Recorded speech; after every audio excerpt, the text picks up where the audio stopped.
തൊടുപുഴയിൽ പശുക്കളെ വളർത്തുന്ന രണ്ട് കുട്ടിക്കർഷകരുടെ വിശേഷം കുറച്ചുനാൾ മുൻപാണ് നമ്മൾ മാധ്യമങ്ങളിലൂടെ അറിഞ്ഞത്. ഏറെ പ്രശംസയും പ്രോത്സാഹനവും വെള്ളിയാമറ്റത്തുകാരായ ജോർജിനും മാത്യുവിനും ലഭിക്കുകയും ചെയ്തിരുന്നു.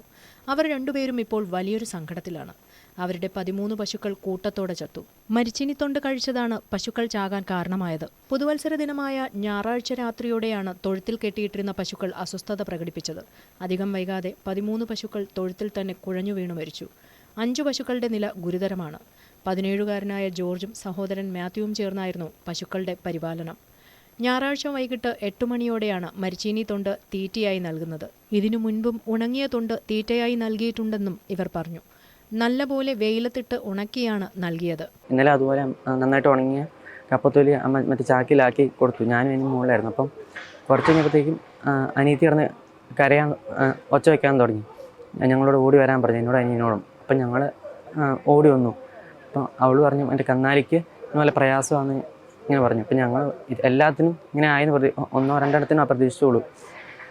അപ്പോൾ അടുത്തെത്തിയപ്പോഴത്തേക്കും എല്ലാം ഇങ്ങനെ കാല കിടന്ന് വിറയ്ക്കാൻ തുടങ്ങി.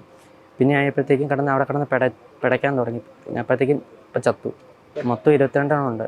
13 ചത്തെന്ന് പറയുന്നു. ചിഞ്ചുറാണി മിനിസ്റ്റർ അനിയനെ വിളിച്ചെന്നാണ് പറഞ്ഞു.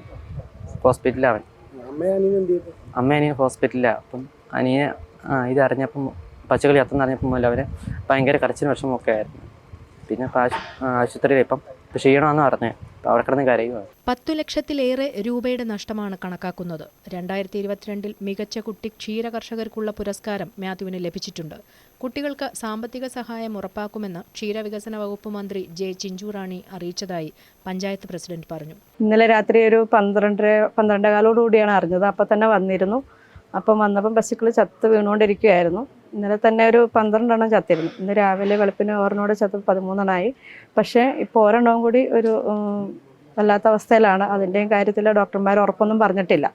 ബാക്കി പശുക്കളൊക്കെ റിക്കവർ ചെയ്യുമെന്നാണ് പറഞ്ഞിരിക്കുന്നത്.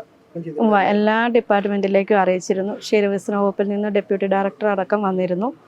കൂടാതെ നമ്മുടെ മിനിസ്റ്റർ ഇവിടുത്തെ ഈ ഫാമിൻ്റെ ഉടമയായ നമ്മുടെ മാത്യുവിനെ വിളിച്ചിരുന്നു. നാളെ എത്തുമെന്നാണ് അറിയിച്ചിരിക്കുന്നത്. വിവിധ ഡിപ്പാർട്ട്മെൻറ്റുകൾ വിവിധ ധനസഹായങ്ങളും ഉറപ്പ് നൽകിയിട്ടുണ്ട്. നിലവിൽ ഇപ്പം എല്ലാ പശുവിനെയും പോസ്റ്റ്മോർട്ടം ചെയ്യേണ്ടതായിട്ടുണ്ട്. അതിന് മെഡിക്കൽ ടീം ജില്ലാതലത്തിൽ നിന്നും വന്നിട്ടുണ്ട്. അതിൻ്റെ പോസ്റ്റ്മോർട്ടം നടന്നുകൊണ്ടിരിക്കുകയാണ്. JCB ഉപയോഗിച്ച് തന്നെയാണ് വലിയ കുഴിയെടുത്ത് അതിനെ മറവ് ചെയ്യേണ്ടതായിട്ടുണ്ട്. അതിൻ്റെ നടപടികൾ നടന്നുകൊണ്ടിരിക്കുന്നു. വെറ്റിനറി പറഞ്ഞത് കപ്പയിൽ നിന്നുള്ള സൈനൈഡ് തന്നെയാണ് മരണകാരണം എന്നാണ് പറഞ്ഞിരിക്കുന്നത്. അത് ഈ കപ്പയുടെ സൈനൈഡ് തലച്ചോറിനെ ബാധിക്കുകയും അതിനെ തുടർന്ന് പശു പിടച്ച് ചാവുകയാണ് ചെയ്തത്. ഈ കുട്ടികളുടെ പിതാവ് ഒരു ക്ഷീരകർഷകനായിരുന്നു. പിതാവ് 2 വർഷം മുമ്പ് മരണപ്പെട്ടു. ആ പിതാവിൻ്റെ മരണത്തെ തുടർന്ന് ഇവർ പശുക്കളെ വിൽക്കാൻ തീരുമാനിച്ചിരുന്നായിരുന്നു. അപ്പോഴാണ് ഇളയ കുട്ടി ഞാൻ തന്നെ ഇതിനെ വളർത്തിക്കോളാം എന്ന് പറഞ്ഞ് അന്ന് 8ാം ക്ലാസ്സിൽ പഠിക്കുന്ന ആ കുട്ടിയാണ് ഇതിൻ്റെ പിന്നീടുള്ള ചുമതല ഏറ്റെടുത്തത്.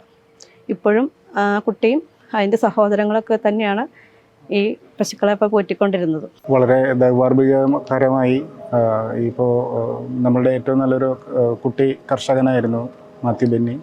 അപ്പോൾ അതിൽ കപ്പത്തോല് കഴിച്ചിട്ടാണെന്ന് പറയുന്നു. ഇപ്പോൾ പോസ്റ്റ്മോർട്ടം നടന്നുകൊണ്ടിരിക്കുകയാണ്. പക്ഷേ ഈ പ്രതിസന്ധിയെ തരണം ചെയ്യാൻ നമ്മളുടെ എല്ലാ വകുപ്പുകളും ക്ഷീരവികസന വകുപ്പും മൃഗസംരക്ഷണ വകുപ്പും അലൈഡ് ഡിപ്പാർട്ട്മെൻറ്റുകളെല്ലാം ശ്രമിക്കും. അവർക്ക് ആവശ്യമായിട്ടുള്ള സഹായം നൽകുമെന്ന് മന്ത്രി തന്നെ അറിയിച്ചിട്ടുണ്ട്.